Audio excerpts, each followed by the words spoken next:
There are so many ways to fail in this new economy, but the most devastating aren't the external algorithm changes, the market crashes, or the ruthless competition. The most dangerous are the silent killers, the internal diseases of attitude that can wreck your chances before you even begin. They are the plagues of the modern entrepreneur: anxiety, indecision, and worry. We live in a dangerous world for our minds, so you must be not just wise, but careful. In this video, we'll dive into the profound, inspiring, and transformative insights from the great Jim Rohn, drawing from lessons I cherished from our time together about how to spot these diseases and how to cure them. Here is the first killer. It's called indifference. In our digital age, this isn't just a shrug of the shoulder, it's the passive scroll. Boy. It's the entrepreneur who spends hours consuming content, watching others build their empires on social media, but never fully committing themselves. They are just drifting. They're not truly concerned, not deeply engaged, just floating in an endless sea of information and other people's successes. But there is a fundamental problem with the drift. You cannot drift your way to the top of the mountain. You cannot scroll your way to a breakthrough. The person afflicted with this disease says, "Well, I don't want to burn out," or "I'm just waiting for the right moment of inspiration." But to be any kind of winner in any field, you have to get worked up. Jim Rohn always made it a point to remind us that the key to the good life is to learn to put everything you've got into everything you do. Whatever you're doing, whether it's designing a single social media post or drafting a complex business plan, pour it on. This intensity will do one of two things. It will quickly open the door to real opportunity, or it will quickly disclose to you that you ought to be doing something else. The great delusion of the modern creator is, if I just had a bigger audience, I'd really pour it on. No, that is a fantasy. Wherever you are, whatever platform you have, pour it on now. That absolute commitment is the only cure for the drift. Here's the next silent killer: indecision. This is the mental paralysis of the digital entrepreneur.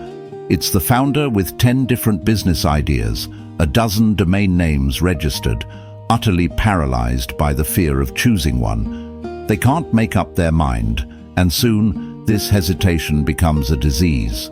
They know they're stuck. They tell the world, "I'm just researching my niche," or "I'm validating the market." But the internal monologue, the real fear, is this: what if I pick the wrong niche? What if I spend a year building the wrong product and the market hates it? Listen, my friend, after a while, it doesn't matter which side you get off on, just get off the fence. Any side will do. The best way to live is one way or the other. Pick a direction, a strategy, a product, a single core message, and go with everything you've got. Just pick one and go. But what if it's the wrong direction? You will find out quicker than the person who is still researching their niche a year from now. A life full of adventure, an entrepreneurial journey that is worth remembering, is a life full of many decisions.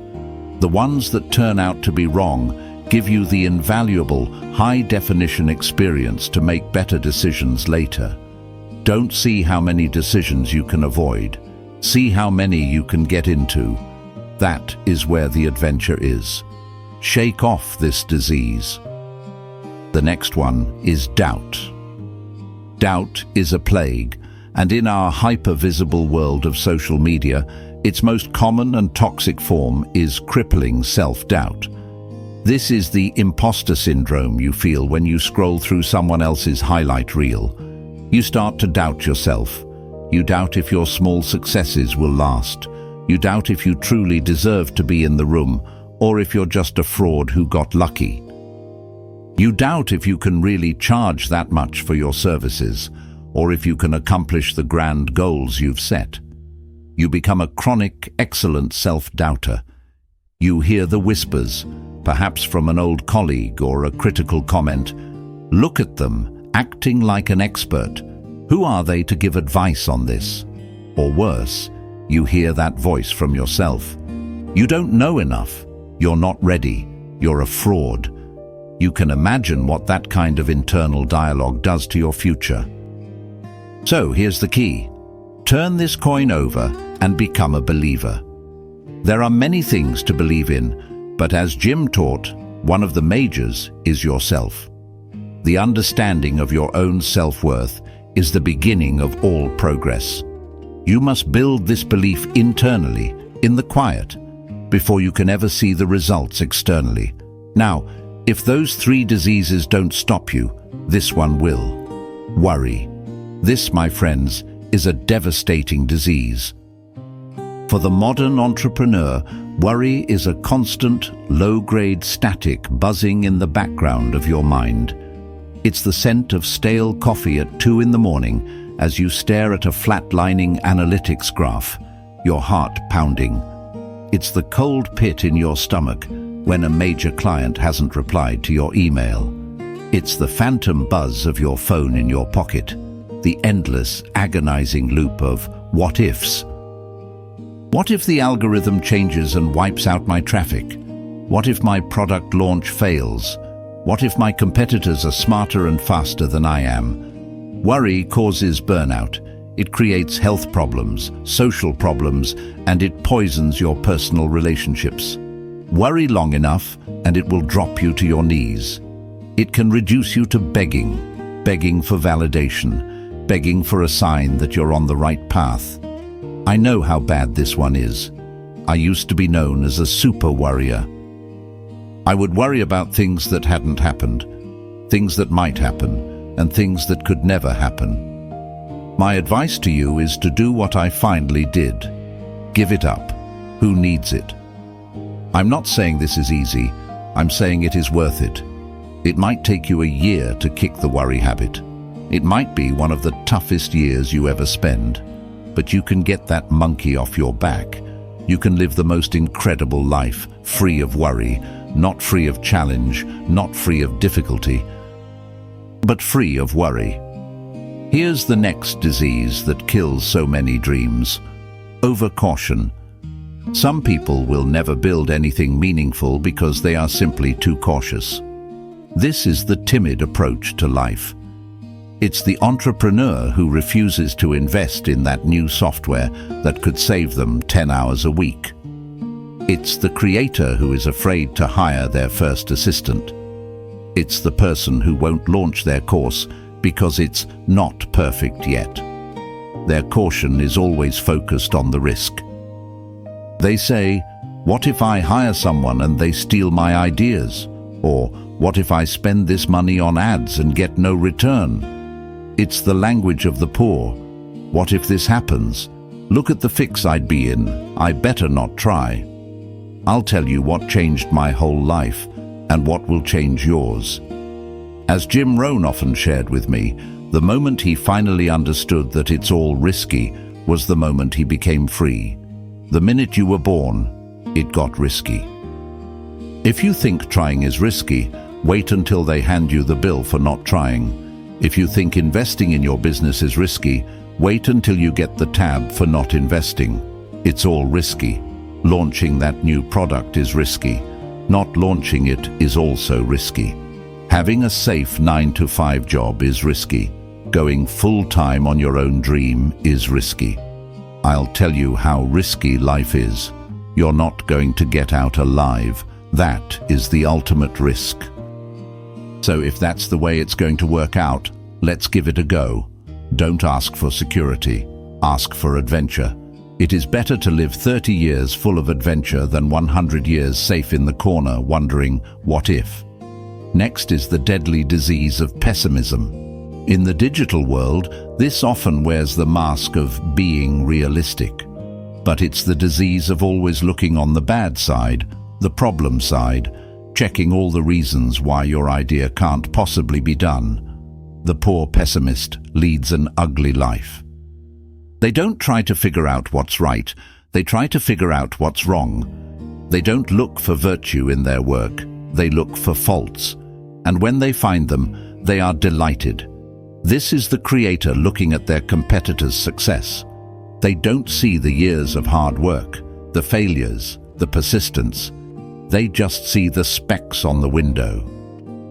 They say, oh, they just got lucky with the algorithm, or their production quality is bad, I don't know why people watch, or they must have faked those testimonials. This is the guy in the comments section of a successful video who says, I've got 5 good reasons why your business model won't work in this economy. He's so dumb, he doesn't know all he needs is 1. To the pessimist, the glass is always half empty. To the optimist, it's half full. Why would the same measure, the same opportunity affect 2 entrepreneurs so differently? The answer is simple. It all depends on how you look at it. Our lives are mostly affected by the way we think things are, not the way they are. I remember Jim Rohn telling me that poor thinking habits keep most people poor, not poor working habits. Most entrepreneurs work hard, but they don't think hard. He taught me that the mind is like a factory, a mental factory. And whatever you think about all day long, whatever you consume, whatever you read, whatever you watch, pours ingredients into this mental factory. And that is what builds the economic, social, and financial fabric of your life. As you think, so you become. How awesome! And then, like a bolt splitting the sky, the truth hits you. In Jim's day, the bad ingredients were the morning newspaper, loading up on wars and riots and tragedies. Today, it's the 24/7 news cycle. It's the endless toxic political debates on social media. It's the algorithmically tuned feeds designed to make you feel outraged or inadequate or hopelessly left behind.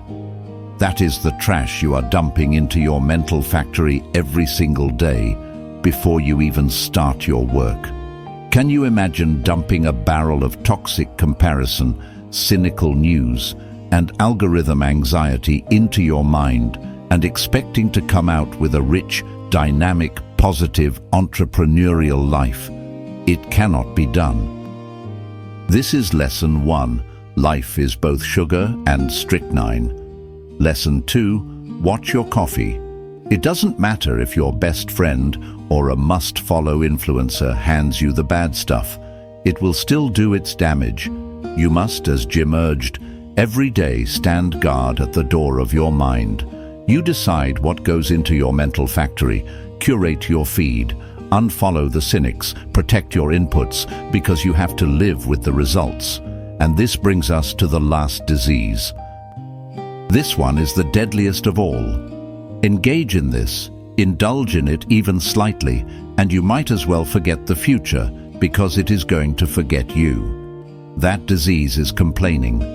In our world, it's often disguised as venting. It's the mastermind group that just becomes a gripe session. It's the forum thread dedicated to whining about the platform, the clients, or the economy. The algorithm is unfair. Clients are just impossible these days. You can't succeed anymore, it's too saturated. Spend 5 minutes complaining and you have wasted 5. And worse, you may have just begun what Jim called economic cancer of the bone. Surely they will soon haul you off into a financial desert, and they'll let you choke on the dust of your own regret. It is a deadly disease. Be on the lookout for these things that can destroy all the good you start. The war for your mind is on.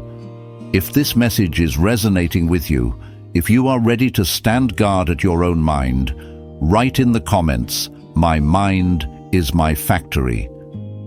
The war is on, my friends. This evening, tomorrow, mentally, personally, and economically, you have to make sure you are winning that war.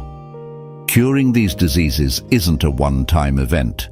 It is a daily practice of vigilance. It is the conscious choice to cure indifference with action, to cure indecision with commitment, to cure doubt with self-belief, to cure worry with presence, to cure overcaution with adventure, to cure pessimism with optimism, and to cure complaining with gratitude. This is the legacy of this wisdom. It's not just about building your business, it's about building you. The real achievement is becoming the kind of person who is resilient to these plagues, the kind of person who can build something of value despite the noise. This is the wisdom you will one day pass on. When a young creator, overwhelmed by the anxiety and the comparison, comes to you for advice, you won't just give them a new marketing tactic. You will give them something real. You will tell them about the factory in their mind. You will tell them about the crucial choice between security and adventure. You will pass on the lessons of mental discipline that allowed you to thrive. This is how the legacy continues, not in bank accounts, but in fortified minds, in lives lived with purpose. You become the mentor, the guide, the steady hand, because you fought the silent killers, and you won. Thank you for joining me on this exploration of Jim Rohn's profound wisdom. Apply these insights to your own path. Subscribe for more transformative content, like if this inspired you, and share your thoughts in the comments below.